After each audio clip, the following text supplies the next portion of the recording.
ايه الاخبار؟ ازيك عامل ايه؟ بص يا معلم، يا ريت لو انت لسه اول مره تشوفني ما تنساش تشترك في القناه وتفعل زر الجرس عشان كل ما انزلك فيديو يوصلك اشعاره ان شاء الله اول باول. وتعال نشوف هنتكلم النهارده عن ايه. فكره الشاشات الفولدبلز او فكره ان الشاشه تبقى بتتفتح وبتتقفل كده زي ما احنا شفنا في السامسونج جالاكسي فولد او في السامسونج جالاكسي فليب. الموضوع ده بقى اتجاه الشركات كلها واخداه، او الشركات كلها بقت بتتجه للموضوع ده. شفنا شركات كتير جدا بتحاول تتجه لاتجاه الموبايلات الفولدبلز دي، خصوصا ان الموبايلات اللي بتنزل فولدبلز دي بتنجح جدا وبتكسر الدنيا حرفيا اول ما بتنزل. بس ده حاجه جميله جدا لو موجوده في سوق الموبايلات، بس الموضوع ده لسه ما اتطبقش في سوق اللابتوبس، صح؟ وخليني اقول لك انه مش صح، لان شركه لينوفو قررت ان هي تعمل لابتوب فولدبل. ايوه زي ما انت سمعت كده بالظبط. الفيديو بتاع النهارده هنتكلم عن الزين بوك 17، اول لابتوب فولدبل في العالم. بدايه كده اللابتوب بيجي بشاشه 12 انش، ده في الوضع الطبيعي جدا. لو انت هتستخدمه كلابتوب طبيعي فهو هيجي بشاشه 12 انش. لما تعمل انفولدنج او لما تفتح الشاشه كامله بتاخد الحجم الكامل بتاع الشاشه، وهو تقريبا بقى 17 و3 انش. ودي حاجه طبعا كويسه جدا، لان انت تقدر كده تستخدم اللابتوب ده كحاجتين، كلابتوب صغير عادي جدا او كايباد او تابلت. لما تعمل انفولدنج او لما تفتح الشاشه بتاعه اللابتوب كامله هتقدر تستخدمه كلابتوب او كايباد او كتابلت.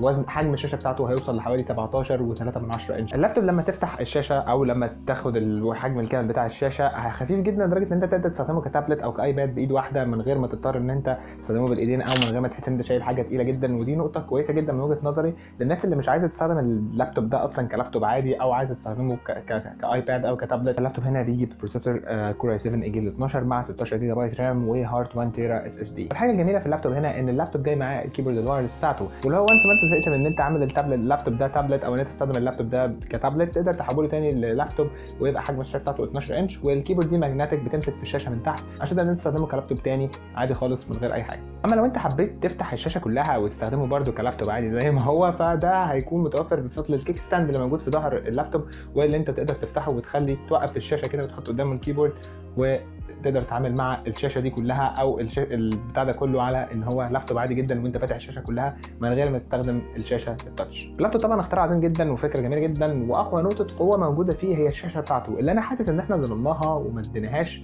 وقت كفايه. فخلينا نتكلم شويه تاني عن الشاشه اللي هنا زي ما قلنا بتيجي ب 12.5 انش و17 انش لما تفتح اللابتوب بالكامل. والشاشه اللي هنا بتيجي بتكنولوجي الاولد او الاو ال اي دي، ودي حرفيا هتديك الوان وفاهم حاجه عظيمه جدا جدا الصراحه. يعني الكبرى للشاشه اللي هنا انها تاتش سنسيتيف، او ان هي تاتش، فانت تقدر تتعامل معاها على برامج زي الفوتوشوب، برامج زي الستريتور، برامج زي البريمير. فالله اقوله ان اللابتوب ده هيكون مفيد جدا ليك في الشغل، وحرفيا تقدر تعلى بيه بالمستوى بتاعك اللي انت بتعمله في الشغل بسبب سهوله التعامل معاه. وفكره ان الشاشه تبقى جايه بالحجم ده وتكون تاتش سنسيتيف دي حاجه كويسه جدا جدا. وكمان اللابتوب بيجي بكاميرا 5 ميجا بكسل عشان تعمل فيديو كول، مع دعم نظام البورتريه في الفيديو كولز، والكاميرا برده بتصور بورتريه وحاجات جميله كده. لغايه دلوقتي كل ده تمام وزي الفل وما عندناش فيه اي نوع من انواع المشاكل. نيجي بقى اكتر حاجه مضايقاني الصراحه في موضوع اللابتوب ده، وهي نقطه السعر.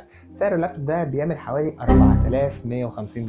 ولو انت حولت $4150 للجنيه المصري في الظروف الجميله اللي احنا فيها دي، سعر اللابتوب تقريبا هيبقى عامل حوالي 124000 جنيه.